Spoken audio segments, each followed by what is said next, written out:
रात अब मुकम्मल तौर पर अपनी बाहों में ले चुकी थी। कमरे में जलता हुआ चराग हल्की हल्की सांस ले रहा था और उसकी लो मध्यम होकर दीवारों पर साए बना रही थी। वो मेरे सामने खड़ी थी, बाल कंधों पर बिखरे हुए, आंखों में वो खामोश सी दावत जो लफ्ज़ों की मोहताज नहीं होती। इसकी नज़र मुझ पर ठहरी तो दिल की रफ्तार बदल गई, जैसे किसी ने अंदर छपी हुई बेचैनी को नाम दे दिया हो। वो एक कदम करीब आई, फिर दूसरा, और हर कदम के साथ फासला कम नहीं हो रहा था बल्कि एहसास गहरा होता जा रहा था। इसकी खुशबू अब सिर्फ हवा में नहीं थी, वो सांसों में उतर चुकी थी, ऐसी खुशबू जो खुद को भुलाने पर मजबूर कर दे।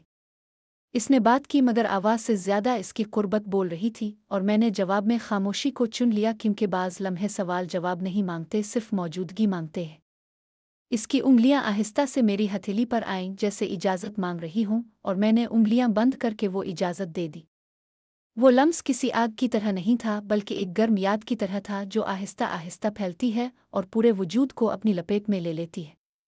वो करीब झुकी, इतनी करीब के सांसें आपस में उलझ गईं, और इस लम्हे में दुनिया वक्त सब कहीं पीछे रह गए।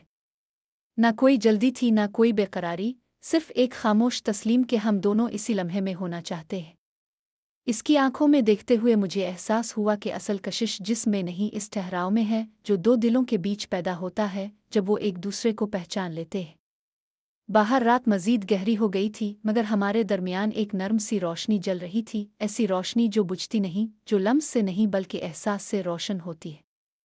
और जब वो लम्हा आहिस्ता से याद मैं बदलने लगा तो दिल ने जान लिया कि कुछ कुर्बतें शोर नहीं करती, वो बस हमेशा के लिए ठहर जाती है।